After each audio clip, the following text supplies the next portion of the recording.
Akashvani Adilabad 100.2 FM మనస్సు నిండా. పుస్తకంతో తెలుగు సాహిత్యంలోని రచనలను వినిపించే కార్యక్రమం. ఇయ్యాలటి పుస్తకంతో కార్యక్రమంలో సంగీత సౌరభాలు పుస్తక ధారావాహిక పఠనం 39వ భాగంలో గానయోగిని దోండుతాయి కులకర్ణి గురించిన విశేషాలు వింటారు. రచనా పఠనం ఎస్ రాజవర్ధన్.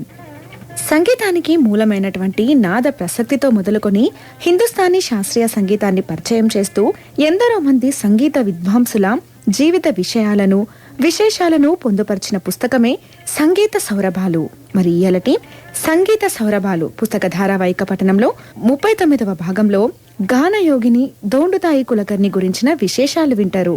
రచనా పఠనం ఎస్ రాజవర్ధన్. హిందుస్థానీ సంగీతాన్ని జనబాహుల్యంలోనికి తీసుకొని వచ్చి ప్రచారం చేసిన హీరాబాయి బరోడేకర్ పుణే నగరంలో గణపతి నవరాత్రుల సందర్భంగా ఏదో ఒకరోజు అఖండ గానరాత్రిని నిర్వహించేది. ఆ రాత్రంతా గాయనీ గాయకులు తమ కళను ప్రదర్శించేవారు. తాను స్వయంగా గొప్ప గాయికనే కనుక ఆవిడ ఆహ్వానాన్ని అందుకొని ఆ సభకు చాలామంది రసజ్ఞులైన శ్రోతలు విచ్చేసి వీణుల విందైన సంగీతాన్ని విని ఆనందించేవారు. ఈ సంప్రదాయాన్ని భారతీయులకు ప్రాతస్మరణీయులైన లోకమాన్య బాలగంగాధర్ తిలక్ ప్రారంభించినారు. ఈ సంప్రదాయం ఈనాటికి అప్రతిహతంగా సాగుతున్నది. అటువంటి ఒక సభలో పేరు మోసిన ఉద్దండులైన గాయికా గాయకులు ఒకరి తర్వాత ఒకరు గంటో గంటన్నరో గానం చేసి వెళ్ళిపోతున్నారు. మధ్య మధ్య విరామ సమయంలో సంగీతానికి సంబంధించిన ముచ్చట్లలో మునిగిపోతున్నారు శ్రోతలు. నడిరేయి దాటిపోయిన తర్వాత దాదాపు 3-3:30 గంటల ప్రాంతంలో హీరాబాయి బరోడేకర్ ఒక 14 సంవత్సరాల బాలికను వేదిక మీద కూర్చోబెట్టింది. ఆ బాలిక కూడా ఏమాత్రం బెదరకుండా ఆ సమయానికి తగిన ఖంబావతి రాగాన్ని జైపూర్ అత్రోలి ఘరానా పద్ధతిలో అప్రతిమంగా గానం చేసి ముగించి వేదిక దిగిపోయింది. శ్రోతలు మంత్రముగ్ధులై కరతాళ ధ్వనులు చేయడం కూడా మర్చిపోయి అలా చూస్తూ ఉండిపోయినారు. ఆ బాలిక వయస్సెంత? ఆమె పాడిన ఖంబావతి రాగమెంత క్లిష్టమైనది? ఆమె అంత అలవోకగా ఎట్లా పాడగలిగింది? ముఖ్యంగా ఆ వయస్సు బాలికను అంత పొంకంగా పాడించగలిగేట్లు చేసిన ఆ గురువు ఎవరు? ఇవన్నీ అక్కడున్న శ్రోతల మనస్సుల్లో మెదిలిన ప్రశ్నలు. ఆ బాలికనే దోండుతాయి కులకర్ణి. ఆమెను ఆ విధంగా తయారు చేసిన వారు ఉస్తాద్ బుర్జీ ఖాన్. అతను సామాన్యుడు కాడు. హిందుస్థానీ సంగీతంలో గౌరీశంకర శిఖరమని పేరుగాంచిన అత్రోలి జైపూర్ ఘరానా ఖలీఫా ఉస్తాద్ అల్లాదియా ఖాన్ సాహెబ్ చిన్న కొడుకు. దోండుతాయి మహారాష్ట్రలోని కొల్హాపూర్లో జూలై 23వ తేదీ 1927వ సంవత్సరంలో ఒక సంప్రదాయ బ్రాహ్మణ కుటుంబంలో జన్మించింది. ఆ కాలంలోనే ఛత్రపతి సాహూ మహారాజ్ ఆస్థాన గాయకునిగా గౌరవాదరాలు అందుకుంటున్న ఉస్తాద్ అల్లాదియా ఖాన్ సాహెబ్ కొల్హాపూర్లో మహాలక్ష్మీ మందిరంలో నిత్యం స్వరార్చన చేస్తున్నాడు. అప్పటికే కొల్హాపూర్ను కలాపూర్ అంటున్నారు. కొల్హాపూర్ను ఏల్తున్న ఛత్రపతి సాహూ మహారాజ్ కవి గాయకులను పోషించటంలో శ్రీకృష్ణదేవరాయలంతటి వాడుగా పేరుగాంచినాడు.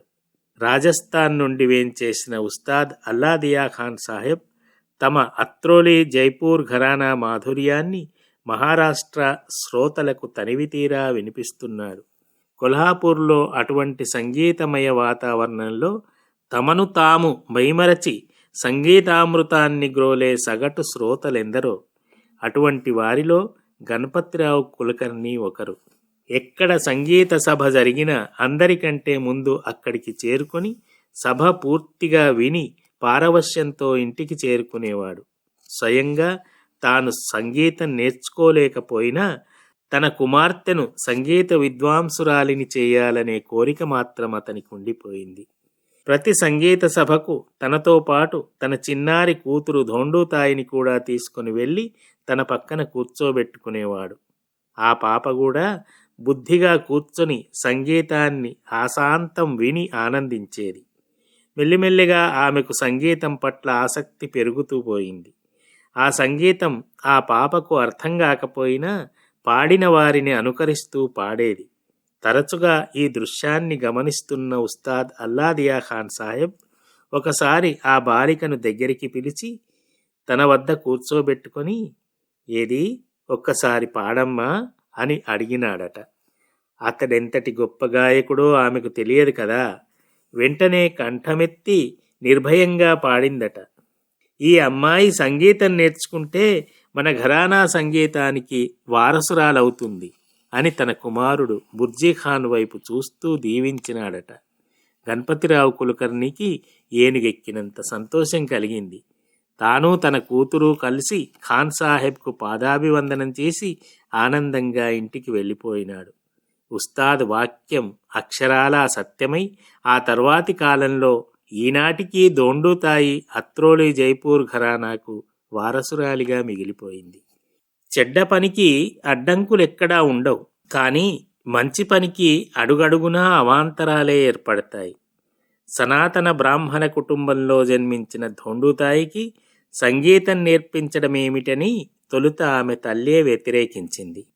అది ఆవిడ తప్పు కూడా కాదు. ఆనాటి సమాజమే అట్లా ఉన్నది. లోకరీతికి ఎదురీదడం ఎవరికైనా కష్టమే. సంగీతం నేర్చిన ఆ బాలికకు పెళ్లి ఎట్లా చేయగలమని ఆమె బాధ. సగటు మధ్యతరగతి గృహిణి తమ కూతురు పెళ్లి చేయడమే తమ పరమావధి అనుకోవడం కూడా సహజమే కదా. తల్లిదండ్రుల భావాలు పరస్పర విరుద్ధాలు. రెంటి మధ్య నిలిచిన దోండూతాయి భవిష్యత్తు ఆమె నిర్ణయం పైననే ఆధారపడి ఉన్నది. కొన్నాళ్ల సంఘర్షణ తర్వాత తాను సంగీతం నేర్చుకొని తన తండ్రి కళను సాకారం చేయడానికే నిశ్చయించుకున్నది. పెళ్లి జీవితంలో ముఖ్యమైనది కాదని, తాను పెళ్లే చేసుకోనని తల్లికి కరాఖండిగా చెప్పింది. తన తమ్ముడు చెల్లెలి పెండిళ్లు చేయమని, తన జీవితాన్ని సంగీతానికే అంకితం చేస్తున్నానని ప్రకటించింది. తన తండ్రి కోరిక తీర్చడానికి గాను సంసార జీవితాన్ని త్యాగం చేసి సంగీతమే లోకంగా జీవించి గానయోగినిగా ప్రసిద్ధి చెందిన దొండూతాయి కులకర్ణి ధన్యురాలు.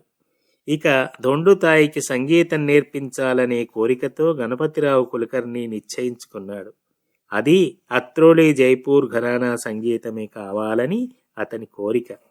కానీ అంత చిన్న పాపకు అంతటి క్లిష్టమైన జైపూర్ ఘరానా సంగీతం నేర్పడం సాధ్యం కాదన్నారు. ఉస్తాద్ అల్లాదియా ఖాన్ సాహెబ్ను అడిగేంత ధైర్యం ఇలాగూ లేదు. బడే ఖాన్ సాహెబ్ చిన్న కొడుకు బుర్జీ ఖాన్ను అడిగి చూసినాడు. అతడు అదే సాకు చెప్పి నెలకు 50 రూపాయలు ఇయ్యమన్నాడు. గణపతిరావుకు అంత శక్తి లేదు. ఆనాడు 50 రూపాయలు పెద్ద మొత్తమే. 5 ఏళ్ల వయస్సున్న దోండూతాయికి జైపూర్ ఘరానా సంగీతం నేర్పించడం కష్టమని అందరు చెప్పినా వినకుండా గణపతిరావు ఉస్తాద్ నత్తన్ ఖాన్ సాహెబ్ను ఆశ్రయించినాడు. అతి కష్టం మీద ప్రతిదినం 15 నిమిషాలు మాత్రం నేర్పిస్తానని ఒప్పుకున్నాడు. అదే మహాభాగ్యం అనుకున్నాడు గణపతిరావు. ప్రతిరోజు ఉస్తాద్ నేర్పించిన సంగీతాన్ని కూతురుతో సాధన చేయించి మరునాటికి సిద్ధంగా ఉంచేవాడు. ఈ సంగీత శిక్షణ గణపతిరావుకా లేక దోండూతాయికా అని అనుకునేట్లుగా ఉండేది అతని ప్రవర్తన. తండ్రి ఉబలాటాన్ని చూస్తున్న దోండూతాయి ఇంకా దీక్షగా సాధన చేసింది. అయితే అది ఎన్నాళ్ళో సాగలేదు. హిందీ సినీ రంగంలోని విఖ్యాత నటి దుర్గా ఖోటే తాను జైపూర్ ఘరానా సంగీతాన్ని నేర్చుకోవాలని సంకల్పించి ఉస్తాద్ నత్తన్ ఖాన్కు మాసవేతనం చెల్లించుకుంటానని తనకు సంగీతం నేర్పించమని ఆహ్వానించింది. ఉస్తాద్ నత్తన్ ఖాన్ ముంబై వెళ్ళిపోయినాడు. దొండూతాయి సంగీతం అర్ధాంతరంగా నిలిచిపోయింది.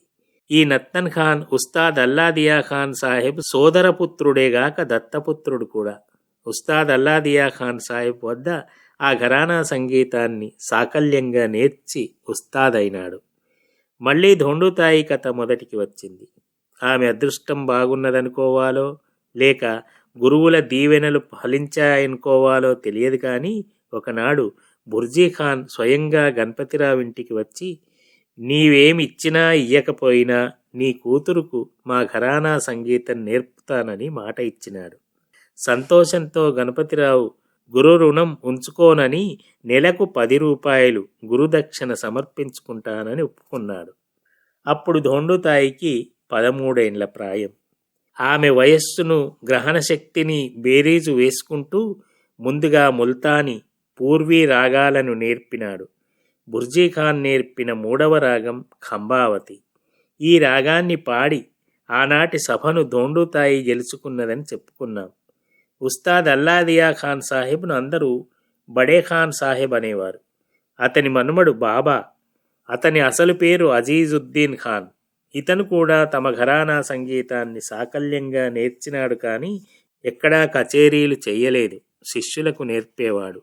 బుర్జీఖాన్తో పాటు బాబా కూడా ధోండుతాయికి సంగీత శిక్షణ ఇచ్చినాడు. ఇతడు ధోండుతాయి కంటే 3 ఏండ్లు పెద్దవాడు. హఠాత్తుగా బుర్జీఖాన్ స్వర్గస్థుడైనాడు. ధోండుతాయి సంగీత శిక్షణ మళ్లీ ప్రశ్నార్థకమైంది. బాబా అనారోగ్య కారణాల వలన సంగీతం నేర్పించే స్థితిలో లేడు. అయితే తమ సంగీతానికి అచ్చమైన వారసురాలు కేసర్బాయి కేర్కర్ ఒక్కతే. ఆమె వద్ద ధోండుతాయికి శిక్షణ ఇప్పించాలని భావించినాడు బాబా అజీజుద్దీన్ ఖాన్.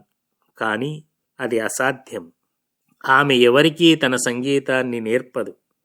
తాను ఇంత కష్టపడి నేర్చిన అపురూపమైన గాన విద్య తనతోనే భూస్థాపితం కావాలనేది ఆమె మొండి పట్టుదల. సొంత కూతురుకే నేర్పలేదు. ఆమె కూతురు డాక్టర్గా స్థిరపడింది. కేసర్బాయి సంగీతాన్ని పిచ్చిగా అభిమానించే ఆమె ఆత్మీయులు సోదరుడు బాబూరావు కేర్కర్. ఇతడు తన సోదరి కేసర్బాయి కేర్కర్ జీవిత చరిత్ర రాసినాడు.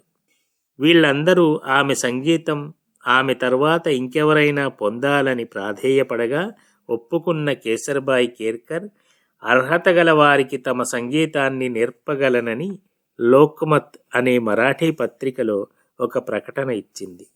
అప్పుడు కేసర్బాయి వయస్సు 70 సంవత్సరాలు. ఇంతకంటే మంచి అవకాశం దొరకదని భావించిన బాబా అజీజుద్దీన్ ఖాన్ ధోండుతాయిని తోడుకొని కేసర్బాయి భవనానికి వచ్చి ఈ అమ్మాయి సంగీత పరిజ్ఞానాన్ని పరీక్షించుకొని శిష్యురాలిగా చేసుకోమని చెప్పి వెళ్ళిపోయినాడు. వచ్చినవాడు తమ గురువుగారి మనుమడు. వచ్చినమ్మాయి తమ ఘరానా సంగీతాన్ని ఎంతో కొంత నేర్చి ఉన్నది. ఇక కేసరిబాయికి కాదనడానికి ఏ కారణం కనిపించలేదు. కొంత అయిష్టంగానే ఒప్పుకున్నది. ఆ విధంగా ధోండుతాయికి సువర్ణావకాశం లభించినట్లయింది. ధోండుతాయి తొలుత నత్తన్ ఖాన్ సాహిబ్ వద్ద, తర్వాత అదే ఘరానాకు చెందిన విదుషి లక్ష్మీబాయి జాదవ్ వద్ద, ఉస్తాద్ బుర్జీఖాన్ వద్ద, తర్వాత బాబా అజీజుద్దీన్ ఖాన్ పర్యవేక్షణలో చాలా వరకు జైపూర్ ఘరానా సంగీతం నేర్చి ఉన్నందున కఠోర సాధన చేయడంలో వెనుకడుగు వేసేది కాదు కనుక అచిరకాలంలోనే కేసర్బాయి వాత్సల్యాన్ని చూరగొన్నది ధోండుతాయి. కేసర్బాయి కూడా మనస్ఫూర్తిగా తన విద్యను శిష్యురాలికి దారబోసింది. కేసర్బాయి ఏకైక శిష్యురాలిగా ధోండుతాయి చరిత్రలో నిలిచిపోయింది. కేసర్బాయి తనను సొంత కూతురిగా చూసుకున్నదని ధోండుతాయి ఇంటర్వ్యూలలో చెప్పుకున్నది. కేసర్బాయి రాజా, మహారాజాలు, నవాబులు, జమీందార్ల దేవిడీల్లో మాత్రమే సంగీతాన్ని వినిపించేది. ఆమె సభలోనికి ప్రవేశించేసరికి మహారాజులు సైతం లేచి నిలబడేవారు. సంవత్సరం పొడుగునా ఆమె కచేరీలు చేసే తారీఖులు ముందుగానే నిర్ణయించబడేవి. ఏదైనా అనివార్య కారణాల వలన ఆ సభలకు తాను వెళ్ళలేకపోతే తన శిష్యురాలు ధోండుతాయి తన సంగీతాన్ని వినిపిస్తుందని చెప్పి పంపేది. తాను కచేరీ చేసినప్పుడు తన పక్కన కూర్చోబెట్టుకొని ధోండుతాయిని స్వరం కల్పమనేది. ఇది చాలా గొప్ప విషయం. ధోండుతాయి మీద ఉన్న ప్రేమనే ఇందుకు కారణం కానీ మరొకటి కాదు. ఒకసారి కలకత్తాలో జరిగే సభకు తనకు బదులుగా ధోండుతాయిని పంపాలని సంకల్పించింది కేసర్బాయి. ధోండుతాయి చాలా సాదా సీదాగా ఉండేది. ఏమీ అలంకరించుకునేది కాదు. కనుక కేసర్బాయి తన వజ్రాల నగలు ఇచ్చి ఇవి ధరించి వెళ్ళమన్నదట. వాటిని చూసిన ధోండుతాయి గాభరా పడిపోయి, అమ్మా, నేను జీవితాంతం కష్టపడినా ఇందులోని ఒక్క వస్తువును కూడా కొనలేను. అంతటి ఖరీదైన వస్తువులు నా వద్ద నుంచి పోతే నేనేమి చేయగలను? అదిగాక వజ్రాల కంటే విలువైన సంగీతాన్ని మీరు నాకు అందించినారు. నా జన్మకిది చాలు అని విన్నవించుకున్నదట దొండుతాయి. తన శిష్యురాలు తనకంటే హోదాలో ఏమీ తక్కువ కాకూడదని కేసర్బాయి భావన. బలవంతంగా వజ్రాల కమ్మలు మాత్రం తీసుకున్నది దొండుతాయి. అవి మళ్ళీ తిరిగి తీసుకోలేదు కేసరిబాయి. తరువాత తన గురువుగారి జ్ఞాపకంగా ఆ వజ్రాల కమ్మలను అపురూపంగా చివరి వరకు దాచుకున్నది దొండుతాయి. ముంబాయి శివాజీ పార్క్లోని కేసరిబాయి భవనం పరాగ్లో దొండుతాయి గండాబంధన మహోత్సవం జరిగింది. ఆనాటి నుండి దొండుతాయి కేసర్బాయి శిష్యురాలిగా పరిగణింపబడుతుంది. ఆ రోజు గురుదక్షిణ సమర్పించటం సంప్రదాయం. కానీ కేసర్బాయి దొండుతాయి వద్ద ఒక్క రూపాయి కూడా తీసుకోలేదు. సంపాదించాలంటే లక్షలు సంపాదించగలను, కానీ నేను నా సంగీతాన్ని అమ్ముకోను అని ఖరాఖండిగా చెప్పింది. దొండుతాయి పాదాభివందనం చేయబోగా, బ్రాహ్మణుల అమ్మాయివి, నాకెప్పుడూ పాదాభివందనం చేయకూడదని ఆదేశించింది. దొండుతాయి తన గురువుగారి ప్రతి ఆజ్ఞను శిరసావహించింది, కానీ ఈ ఒక్క ఆదేశాన్ని మాత్రం వినలేదు. పాదాభివందనం తప్పకుండా చేసేది. అది ఆమె సంస్కారం. అయితే వెంటనే ఆమెను పైకెత్తి అక్కున చేర్చుకునేది కేసరీబాయి. అది ఆమె సంస్కారం. కేసర్బాయికి ఇష్టమైన రాగాలలో బిహాగడా ఒకటి. తొలుత ఆ రాగాన్ని దొండుతాయికి నేర్పేటప్పుడు ముందుగా ఆ రాగంలోని గాంధార స్వరాధిష్టాన దేవతను ప్రసన్నం చేసుకునే సాధన క్రమం నేర్పిందట. ఆ విధంగా స్వరసిద్ధి పొందిన గాయిక కేసర్బాయి కేర్కర్ సురశ్రీగా గౌరవాదరాలు పొందింది. గురుమాత నేర్పిన విద్యను కఠోర సాధనతో కరతలామలకం చేసుకున్న దొండుతాయి కూడా స్వరసిద్ధి పొంది గానయోగినిగా ప్రసిద్ధురాలైంది. ఆమె జీవితంలో సంగీత సాధన తప్ప లౌకికమైన మరో అంశమే లేదు కనుక ఆమె నిజంగా యోగిని వలెనే జీవించింది. కేసర్బాయి తన జీవితాన్ని ఎంత వైభవోపేతంగా గడిపిందో దొండుతాయి అంత సీదా సాదాగా గడిపింది. ఆమెకు సంగీతం ఒక్కటే ఆభరణం. మిగతా ఏ ఆభరణాన్ని ఆమె కోరుకోలేదు. తమ గురుమాత ఇచ్చిన వజ్రాల చెవికమ్మలు మాత్రమే ఆమె ధరించే విలువైన ఆభరణాలు. దొండుతాయి తన సంగీతాన్ని అందరికీ దారబోసింది. ఆమె శిష్యులు శిష్యురాళ్ళు ఈనాడెందరో ఉన్నారు. వారామె సంగీతాన్ని ప్రచారం చేస్తున్నారు. ముఖ్యంగా నమితాదేవి దయాల్ అనే శిష్యురాలు చిన్ననాటి నుండి ఆమె వద్ద సంగీతం నేర్చింది. ఆమె స్వరం కేసర్బాయిని పోలి ఉండేది కనుక నమితాదేవి దయాల్ను దొండుతాయి నా చిన్నారి కేసర్బాయి అని ప్రేమగా పిలుచుకునేది. అయితే ఆమె సంగీత పాఠాలు పూర్తిగా నేర్చుకొనలేకపోయింది. అమెరికా వెళ్ళిపోయింది. కానీ తన గురుమాత దొండుతాయి గురించి, ఆమె గురు పరంపర గురించి, అత్రోలి జైపూర్ ఘరానా గురించి ఒక చక్కని పుస్తకాన్ని రాసింది. దాని పేరు ద మ్యూజిక్ రూమ్. ఈ పుస్తకం చాలా ప్రసిద్ధి చెందింది. దొండుతాయి మరో శిష్యురాలు మంజరి వైశంపాయన్ శాస్త్రీయ సంగీతాన్ని సంపూర్ణంగా నేర్చుకొని ఇతరులకు నేర్పించడమే గాక అమెరికాలో కూడా దొండుతాయి సంగీతాన్ని ప్రచారం చేస్తున్నది. ప్రముఖ నటుడు గిరీష్ కర్నాడ్ సోదరుడు వసంత్ కర్నాడ్ కూడా దొండుతాయి శిష్యుడే. అతడు ధార్వాడ్లో సంగీతాన్ని శిష్యులకు నేర్పుతూ కచేరీలు చేస్తూ పేరు సంపాదిస్తున్నాడు. ఇంకొక ఆశ్చర్యకరమైన విషయం ఏమిటంటే దొండుతాయి 80-85 సంవత్సరాల వయస్సులో ఉండగా రుతుజ అనే ఒక చిన్నారి పాప ఆమె వద్ద సంగీతం నేర్చుకోవాలని వచ్చింది.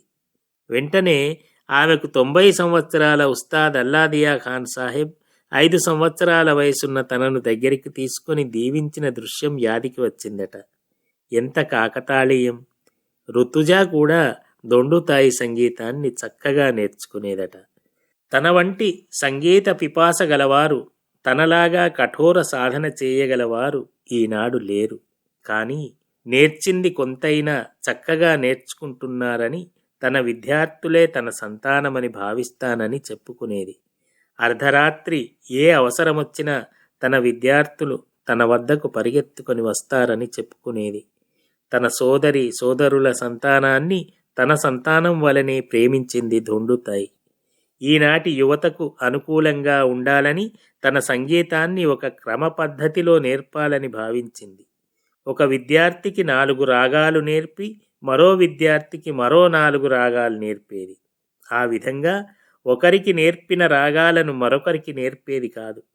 అసంఖ్యాకమైన ఆమె శిష్యులకు తన సంగీత సంపదనంతా ధారాదత్తం చేసి చేతులు దులుపుకున్నది. దానికి కారణం ఆమె వివరించింది. తన తర్వాత తన శిష్యులు తాము నేర్చిన రాగాలను పరస్పరం నేర్చుకుంటారని భావించింది. తక్కువ సమయంలో తన సంగీతాన్ని ఎక్కువ మందికి చేర్చిందన్నమాట. ప్రతి సంవత్సరం కేసర్బాయి కేర్కర్ సంగీత సమ్మేళనాలు నిర్వహించి చివరి రోజు తన గురుమాత సంగీతాన్ని తాను వినిపించడం సంప్రదాయంగా మార్చుకున్నది. సంగీత రంగానికింత సేవ చేసిన దొండుతాయి రసజ్ఞుల చేత గానయోగిని అనిపించుకున్నది. కానీ ప్రభుత్వం అందించే ఏ పద్మ పురస్కారం కూడా ఆమె దరిదాపుల్లోకి కూడా రాలేదు.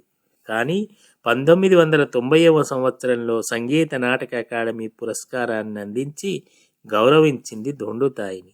ఆ పురస్కారం వలన సంగీత నాటక అకాడమీకే గౌరవం దక్కినట్లయింది. 1927 జూలై 23వ తేదీన కొల్హాపూర్లో జన్మించిన దొండుతాయి కులకర్ణి 2014వ సంవత్సరం జూన్ 1వ తేదీన ముంబాయిలో స్వర్గస్థురాలైంది. ఆమె మనకు అందించిన సంగీతం మాత్రం అజరామరమైనది అనటంలో సందేహం లేదు.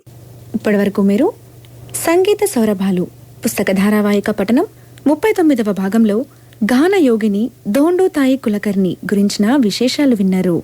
రచనా పఠనం ఎస్ రాజవర్ధన్. ఆకాశవాణి ఆదిలాబాద్ 100.2 FM మనస్సు నిండా.